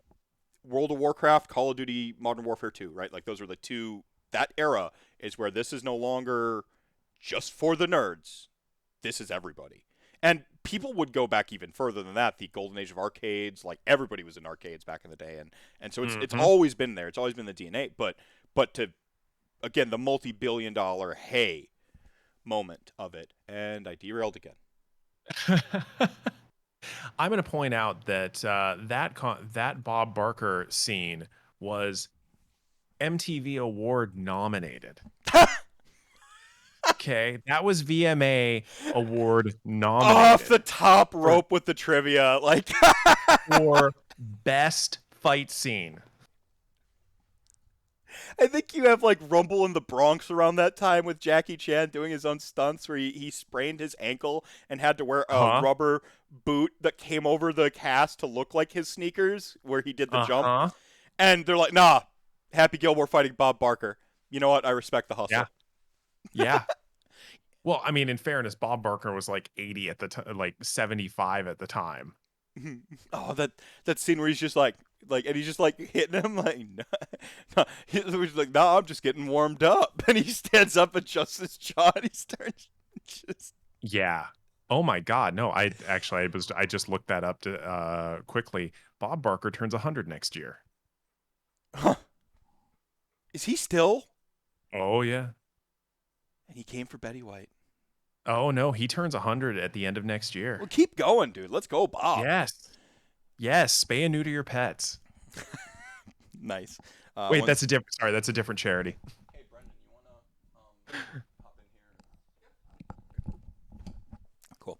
No, so yeah, I mentioned the passion, that thing, and gaming, the advocacy y'all are doing on the industry side of stuff. It's there's some cross pollination obviously between the tabletop and video games. I think culturally speaking, they're interwoven, and so I just love that we're raising money for Take This. I loved, yeah. So remember, checking, how close are we to the 3,900? Oh, we are a little over, let's see, $461 away from that. $461 for 400. I'll make it 30 push-ups. Oh no! The clean uppercut, yeah, like he hit select on it was great. Yeah, no, it's good. Yeah, someone mentioned loot boxes in here, and there's hang on, we're getting the Pilk. We're getting some update. Ooh, we could get. I'll go get the Pilk ready while he talks about. Well, he talks about stuff. Yeah. I'm really curious. We can't hear you right now, Brendan. We'll see here. Oh no. If anything, you can come sit over here since I have to prepare your Pilk anyway. Oh, okay. I'll do that instead. All right, so he's gonna come over here. I'll leave my headset off mute. All right. Hi. Welcome to the Dr. B Show. Now, I don't know what we're doing here today, but it's going to be fun. It's going to be something. It's going to be something. So, yeah. Oh, hey, look, we're joined by... Hi, my name's Brendan. By Brandon. Yeah. Nice to meet you. Very impressed with your hat. That was... Thank you. Yeah. Had to take it off. It's just too bloody warm in here. Had to put my hair up. Well, now that I'm sitting in Meph's seat, this is a very warm corner of the house. I'm situated off camera, basically in a different room. Just trying to keep things managed. So, yeah. Did Meph explain what Pepsi milk is to you? I mean, I feel like the name is self-explanatory. Yeah, so there's this there's some meme that one of the guys in chat game came across just before the first Rantcast, where it's a 4-photo meme where it's a glass of Pepsi and milk. The guy's looking at it, he takes a drink of it. There's a moment of realization, and then there's an after effect of, oh God. So that was one of the milestones in the first Rantcast the first Rantathon that was grossly misjudged in terms of the amount of money we were planning on raising, and then the next year, Rantathon 2. More people participated on stream. I want to say it was a bunch of chat gang folks, but to this point, I have abstained from participating in what I can assume is only bad for your health. But since I'm here at Rant House, trying to do this managing, that it's not interesting to see Meph do it again. So I kind of have to, I think, is the way to do it. But I'm here for this. Yeah. So further on in the milestones, there is a blind taste test of Pepsi milk substitutes where they're all colas. I will be mixing them. Basically he'll have number 1, number 2, number 3, number 4. I'll have the key code to what it is, and we're going to, assuming we get to the dollar value, make Meph try and figure out what cola products have been mixed with milk. I love this. I absolutely love this. I am going to be very curious I'm very curious what RC milk tastes like. I don't think he bought RC, but I do got to pick up dinner at some point. So I think what I'm gonna do is I hope he doesn't hear me. Is I'm gonna grab some sodas that he doesn't think that we have, and use those. Double switcheroo. Mr. Pilk? Yeah. Maybe even Dr. Pilk. We do have some variety of Dr. Pilk. I believe we might even have cream soda Dr. Pilk. Oh. Yeah, this is he's taking a very long time to make this, and I'm getting progressively more nervous as this happens. Oh boy. You know, if you mix up that Dr. Pilk, that is 24 flavors now. Maybe milk is one of the 23 flavors. No, milk is now one of the 24. Oh. Milk brings it to 24 flavors. Mountain Dilk. I love this, Ulf Paints. I love everything about this. So part of the trick in this is we have to try and keep it cola flavored to not tip your hand as to what it might be. Oh yeah. Okay, yeah. That makes sense. Now if there is like a really dark Mountain Dew product where like maybe through some trickeration, we might. That Mountain Dew is born of the darkness. Well, I mean visually dark, not Goodness. From the subterranean layers of hell, we bring ye Mountain Dew.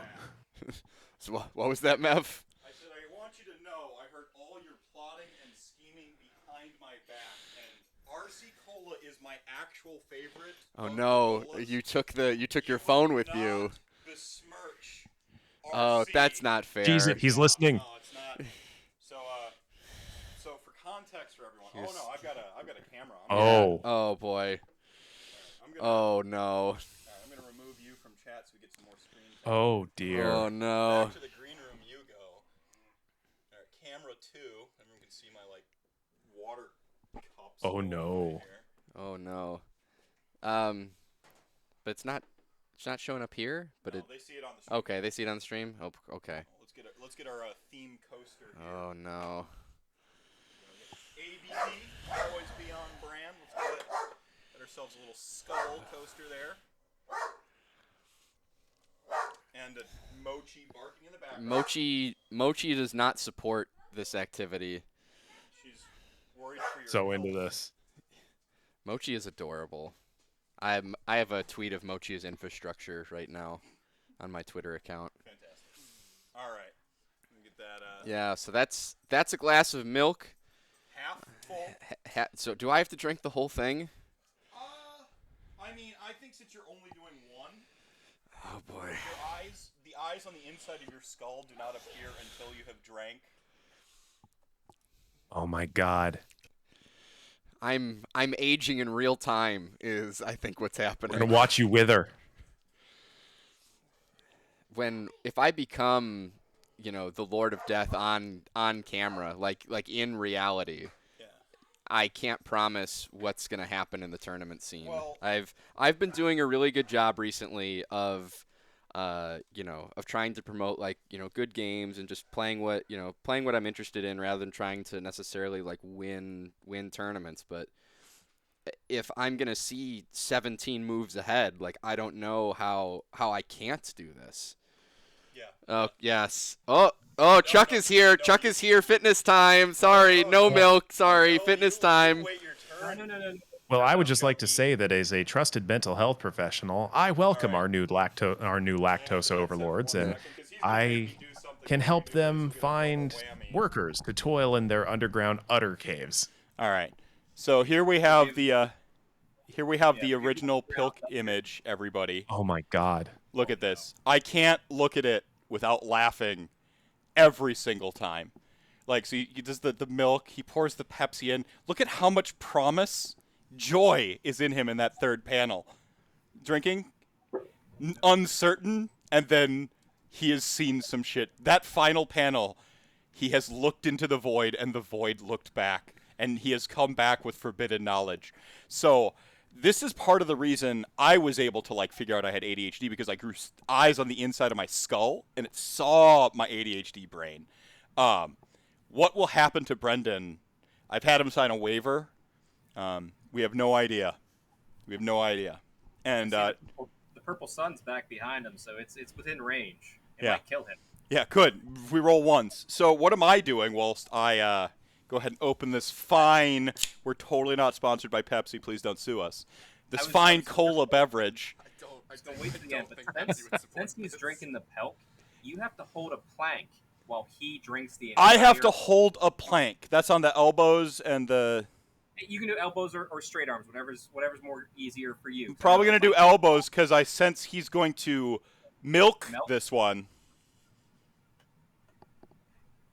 And everyone, we've got about 20 minutes and some change left to make Dr. B do push-ups as well. Just spread the love, spread the suffering, everybody.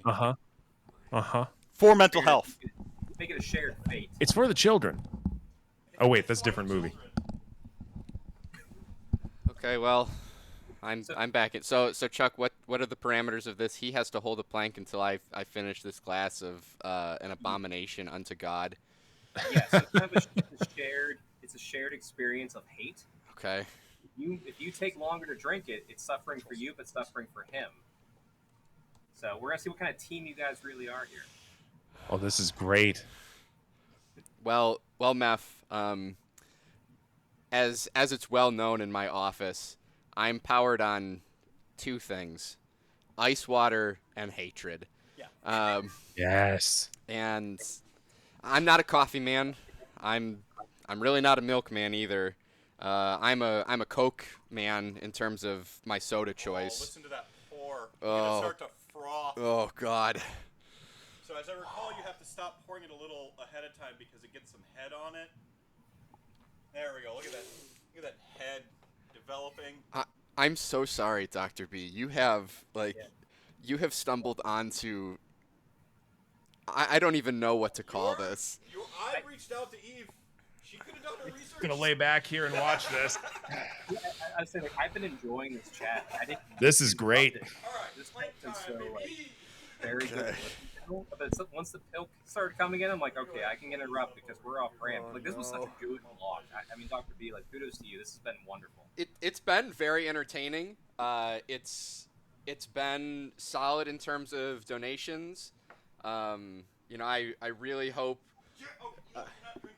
Yeah, so I'll tell you when I'm starting. I really hope that someone who's interested in Mark IV wins this War Machine army. Yes. And Ty Fat Kid Sports says, I don't usually feel bad for Brendan. However, right now I'm in pain for him and ready for his suffering. So, Meph, we have 20 minutes to get this right. And I've picked up the Pilk. Okay, and I want you to describe to me the existential Dread? Oh boy. The existential evolution. I gotta dig deep. I was a very high level gymnast for 10 years, and this is maybe arguably the most difficult thing that I'm potentially gonna do. So, pray for me. Dismount, baby. Oh, he's like 2 gulps in, he can't. Oh, this is great. Oh, wow. No, keep going. Keep going. You can't stop. No, you can't stop there. You got to keep going. That whole band-aid comes off right away. Yeah, that's good. Keep chugging. Yep. Save me, Brendan. After you finish. Oh, the suffering in the brow. You need to let Meth think you're still drinking it, so he holds that plank longer. Meth is shaking. He's trying. He's being attacked by dogs. I think they're his dogs. I don't know anymore. Tell Meth to keep that down. They keep going. You're 2/3 of the way there. Dogs are trying to help him. It sounds like cheating. Oh God. Thank you, Dobby. Thank you, Dobby. Yes, good. Oh yeah. Oh yeah. Oh, he gets so much more to go. Meth, he's got so much more to go. So much more, Meth. So it's not even half done yet, right? I thought that thing was emptier than it is, but he's still got more to go. Sorry, I'm so sorry, Meth. Oh God. I actually don't feel good. All right, Meph. Oh, wow. I mean, you're done. You're good. Oh, okay. Yeah.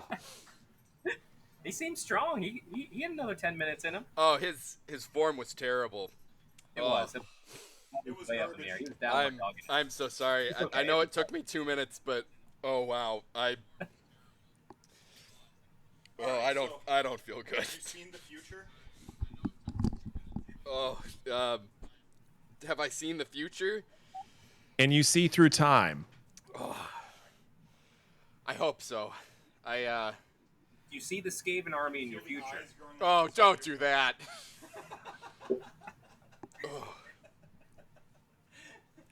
Oh, I might need to seek an actual medical professional. Not that kind of doctor. Yeah, no, I don't think we have anyone in chat who is. After all those raw eggs during our training montage, there should not be a problem, Brendan. Thanks, Nick. Wow. That was an experience. I feel very warm. I think is the way to put it. So, Dr. B, part of my brand is I'm very anti-sleeves. Don't like pants. Don't really like shirts. And I feel warm right now.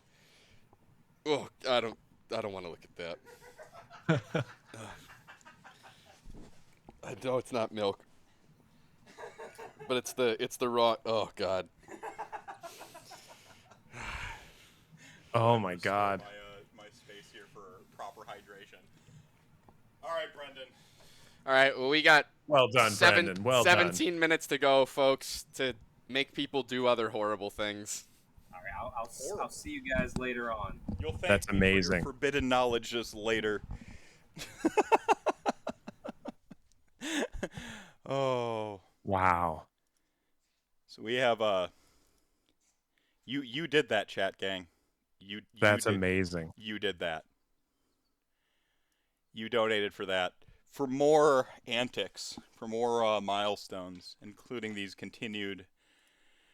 If you want to see Dr. B do, he upped the ante to 30 push-ups, though. I would have advised against it. Got to hit that 3,900. So, whew. Well, let's see if we can do that. Yeah, let's do that. I would love to be able to go back to take this. We've been off work all week this week. I'd love to be able to go back on Monday and say, "Oh, I am so sore from my vacation." What'd you do on vacation? Oh, we raised money. Yeah, raised $3,900. Raised money for Take This. That's what we did. I don't know what he was talking about. That Pepsi's not so bad.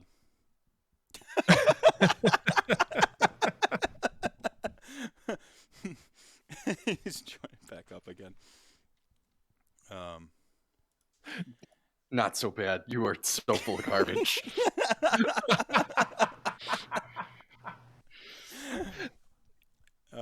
So you've now, how do you, okay, you've been, kind of exchanged messages a couple times, but now you've actually been allowed into my insanity. Well, we don't use the word insanity. Now you've been allowed into my little corner of the internet. How's it going, Dr. B? I'm good. You've been indoctrinated to the chat gang ways. I'm good. Inside jokes, inside jokes. Right on. I'm quite good. God, you're reminding me. This is making me feel. It's like the meme that you showed for the Pilk, that could have been my 20s in 6 panels. That was 21 to 31 in 6 panels. I love how it has so much promise. Like he's like excited. He holds up the glass. He's got this like, this would be great. And even while he's drinking, he's just like, like kind of like pensive or contemplative, but it hasn't processed yet what he's done. And the next one, he like, you could see him, the smirk begin, and then finally just that like stare of someone who has seen too much. Every time I see that meme, I laugh. It's the face. It's so funny. It's that last one just sticks the landing for me. It was amazing.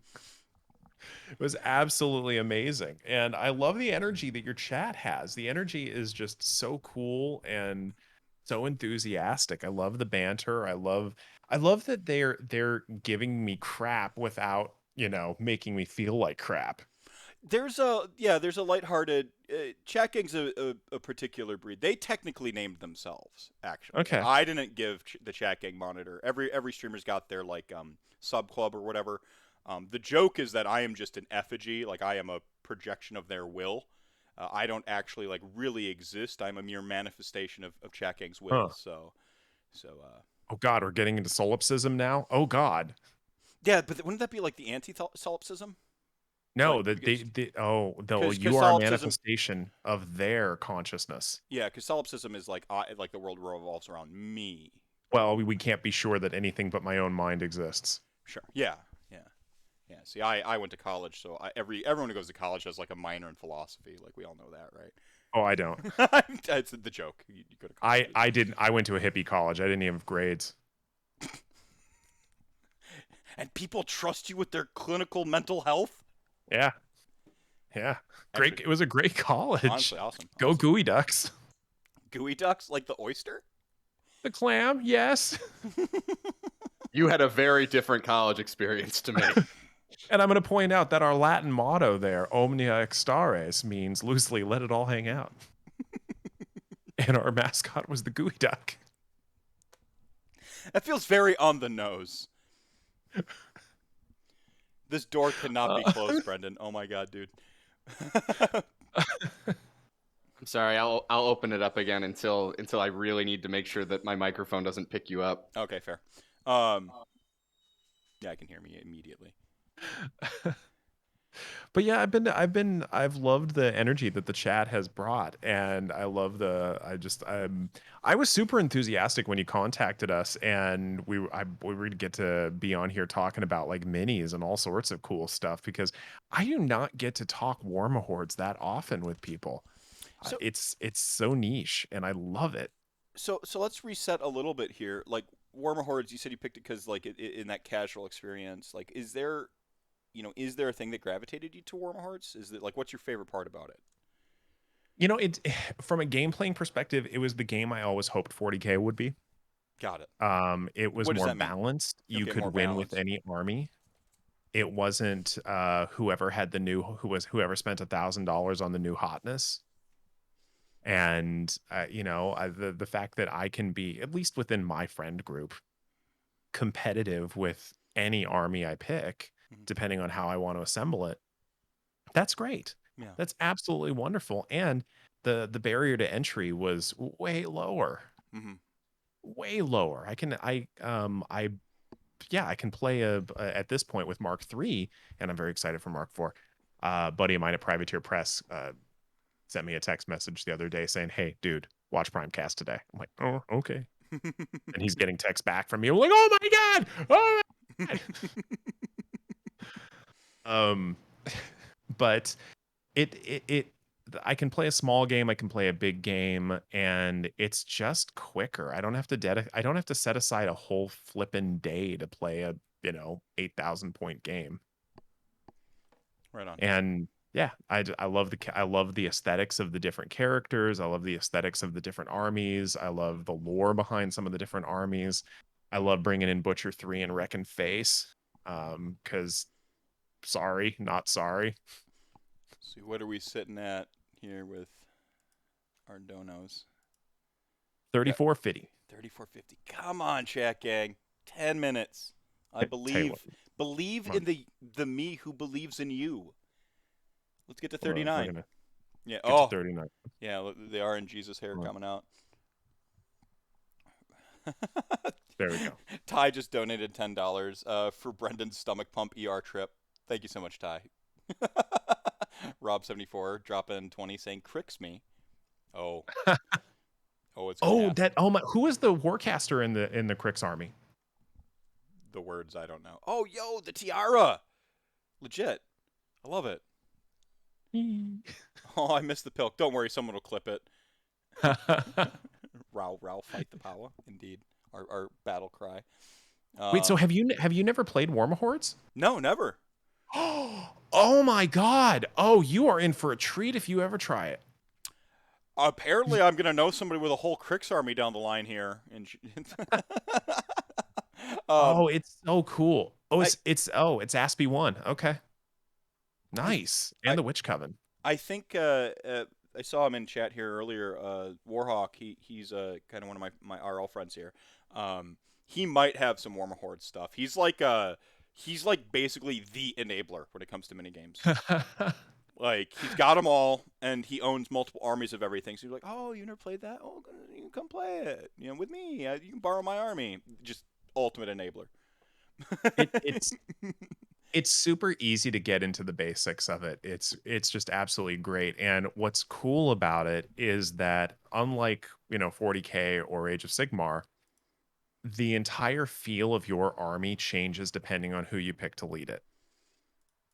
And so if you've got, in theory, a slow, tanky army, if you pick the right warcaster for it, suddenly they move, and it's unexpected. And they have like a fail state, unlike Age of Sigmar or Warhammer. When you kill the leader person, the game's over. Yeah. I think that's an interesting dynamic in and of itself. Like, you got to protect your caster. Yeah, interesting. Is there like a lore reason for that? Is it because like their will is holding all the machines and/or monsters? Yes. Yeah. Okay. So there's like that's exactly right. That is exactly right, because the courtesies of the various warjacks can only be controlled by certain people we call warcasters. And Hordes has a slightly different dynamic. It's more like resource allocation or resource management as opposed to resource allocation. Okay. They're compatible but slightly different. Okay. All right. Fair. Come on, chat gang. $340. He has watched us suffer. Now we must watch him suffer. We can do this. I believe in you. But I'd be very curious to hear what it would be like for you to play that the first time. Go ahead. Oh, you can play it with just one caster and a couple of warjacks. All right. I mean, Z-Hawk, still around as well. Sadly, don't have any Warmahordes left over at the moment. Do have some of Warcaster, though. And then Ulf is like, yo, I can hook you up. All right. And someone's willing to enable me. Yeah, Ulf Paints. What army are you sending? Don't say Skaven, Scorn. Don't say Scorn. We'll wait for it. He says Scorn. George dropping $10. Thank you. Thank you. Even the $10 donations help. Everything. Oh, Meanoff. Meanoff? What's Meanoff? Let me know. The Choir Boys. Are they metal? No. Okay. So, all right. So every different army has its own meta and own aesthetic. And Meanoff, my army Signar. My primary army Signar is kind of like the protagonist, the superpower. They're the USA. Best technology. They're your Stormcast Eternals, like, yeah. Yeah, lots of lightning, lots of technology, and so forth. And so legally distinct, actually, from Sigmar, who's like a lightning god and the good person in Age of legally Sigmar. Distinct. Yes, Signar. Totally different person, not the same at all. Totally different other lightning god. Good guy. Got it. All right, continue.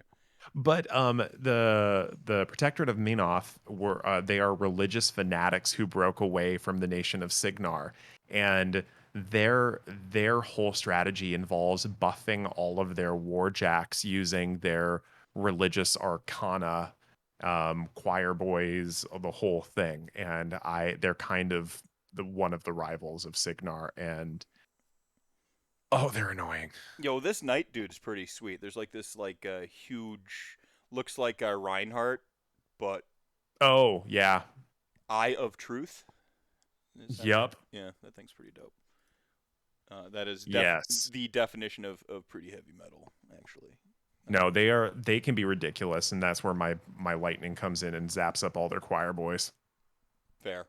My army is really good at dealing with infantry, not heavy armor. But I will go through infantry like butter. Lies, Signar are the villains.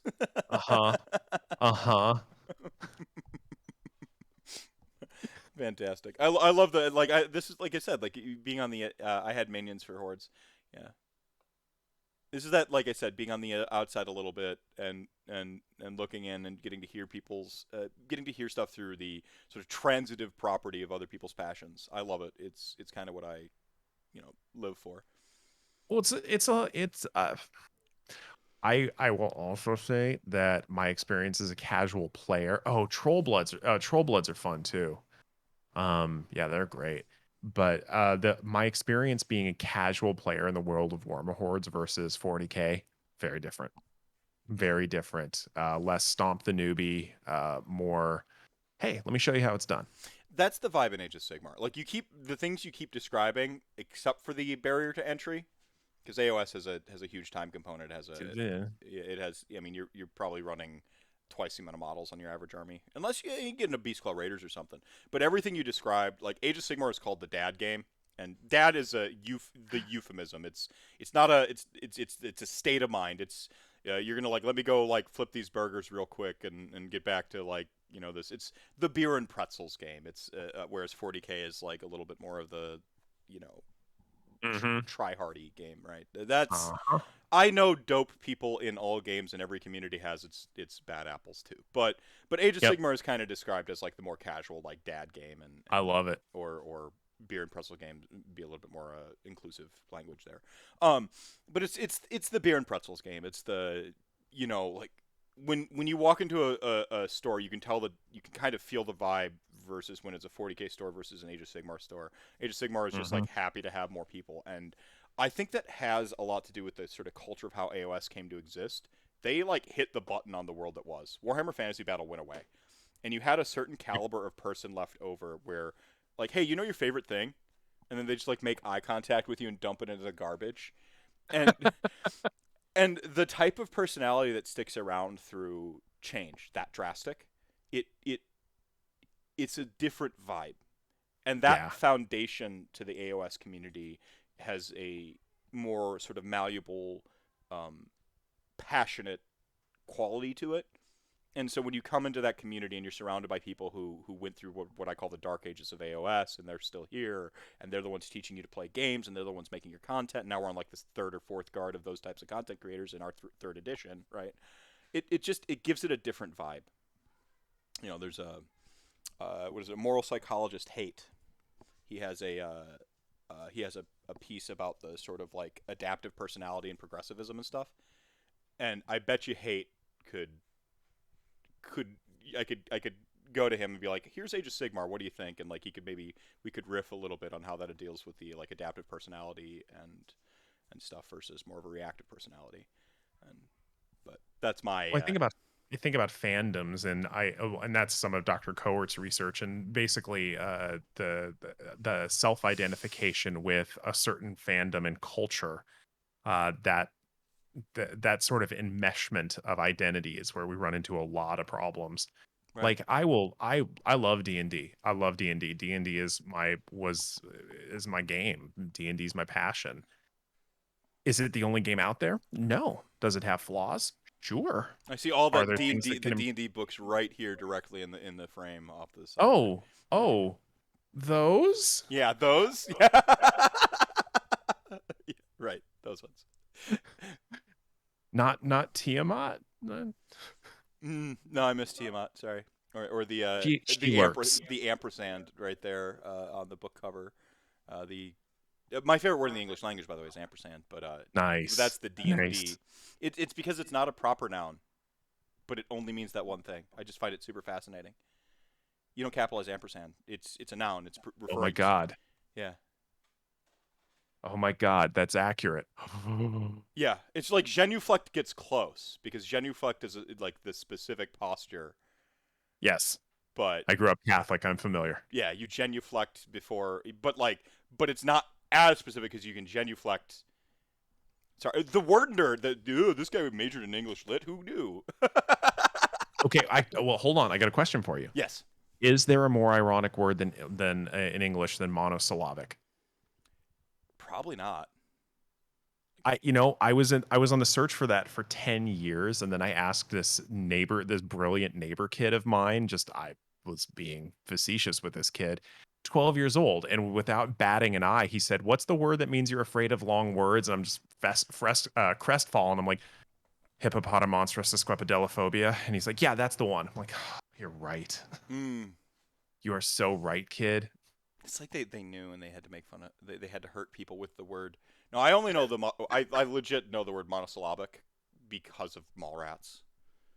Like like you got to say something to me. He's like, "Yeah, but not the Jason Lee character. Can't remember Brody, right?" Oh, that's right, but I'm not sure I can make it monosyllabic enough for you to understand. Yeah, that was my first encounter with that word. All right, I'm gonna jump in here. So the block is closed. $3,270. Came up a little bit short. That's still amazing. Yeah. Yeah. Oh,